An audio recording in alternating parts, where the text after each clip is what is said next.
Assalamu alaikum bandiraɓe, on calminama ko monsieur de mon Bokum Alassane en gartiɗo kadi gam heblude woni bandiraɓe ko fati karallagal kesal. Hande noon heblugol ngol fati koye Excel. Min kala holko woni Excel, kalen kadi hol nafoore Excel. Ko adi fof so tawi on ji ngol ɗo ɗerewol ko kañum woni ko wiyete Excel ko.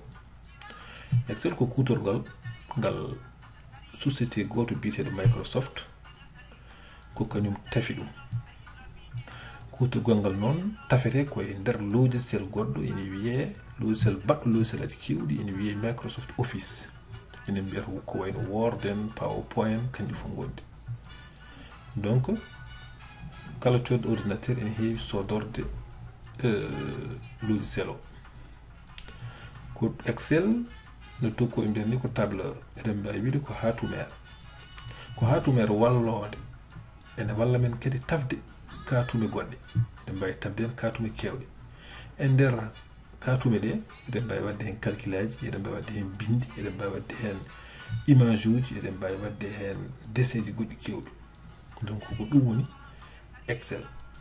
Excel noon nafoore mum ene heewi. Hande so tawi en ƴeewi société ji kewɗi ene kutoro Excel, surtout société ji fuɗɗotoɓe ɓe ngala doole, ene jogui mbaɗa commerce walla jogui activité ji goɗɗi, eɓe kutoro ɗum ngam windude hen kala ko fate banggue commerce mabɓe. Ene wawa wallude kadi banggue calcul aji ɗi.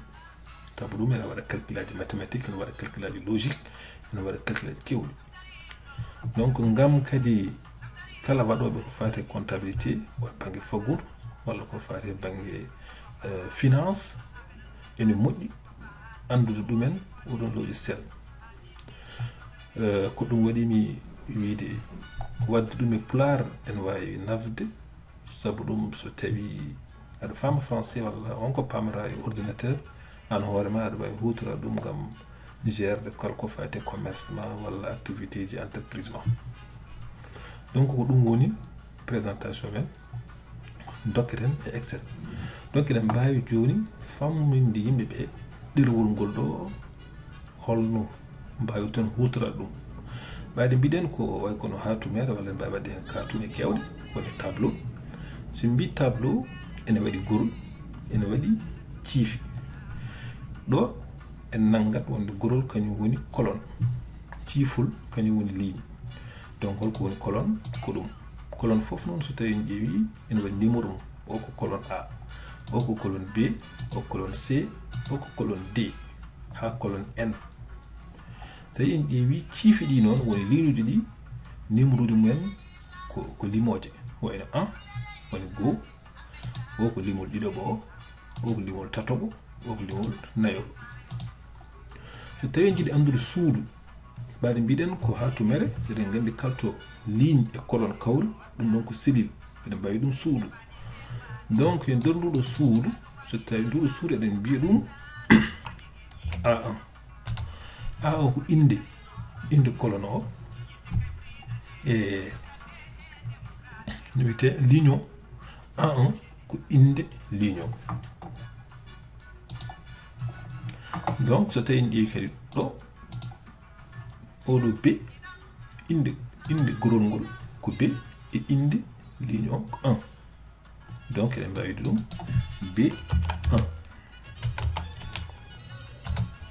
Tawi en ƴeewi ɗo ngol ɗo gorol woni koye colonne, eɗen mbawi wiide ngol ɗo gorol ko D, woni colonne D, e ligne makko ko 6. Donc eɗen mbawi suudu ndu eɗen mbawi indir ɗum D6.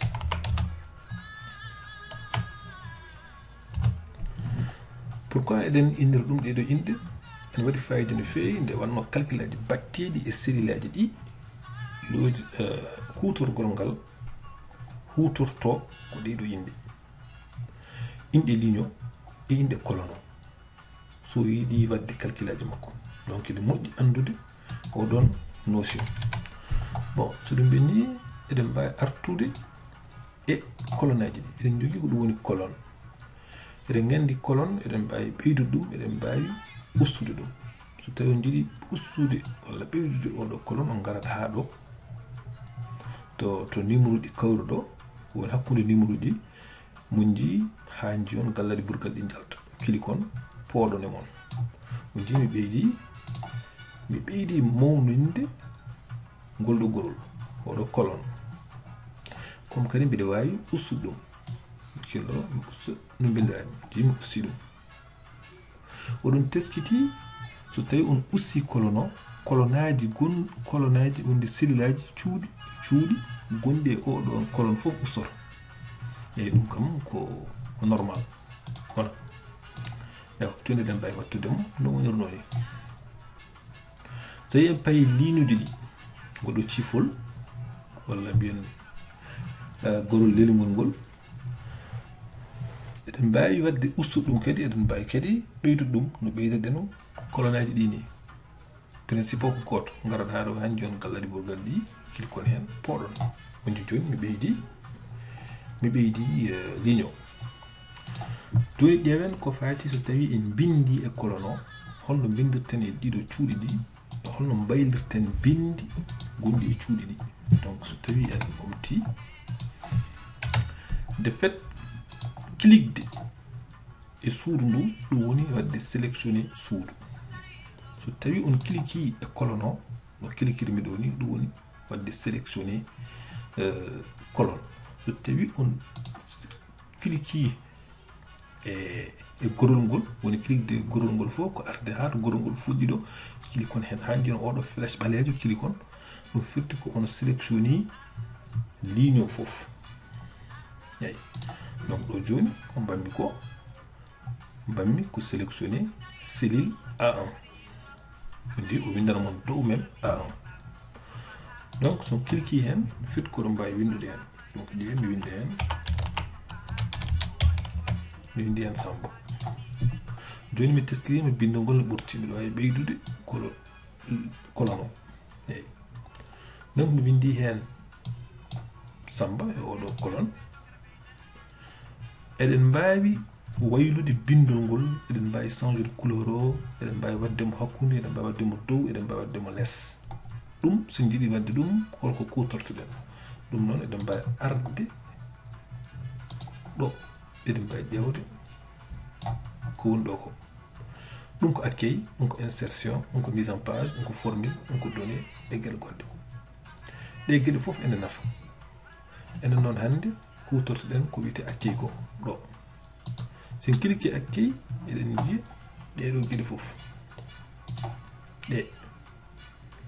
ɗe gueɗe foof goni koye accueil o donc kala ko binduɗen e cellule o eɗen mbawi hutorade ɗeɗo gueɗe ngam wadde calcul walla ngam waylude bindol ngol walla ngam yownude ɗum famninde ɗum walla mawninde ɗum ko woni ɗo ko fof eɗen mbawi hutorade ɗum taw en mbaɗi sélectionné noon cellule o no mbaɗirmi ɗo ni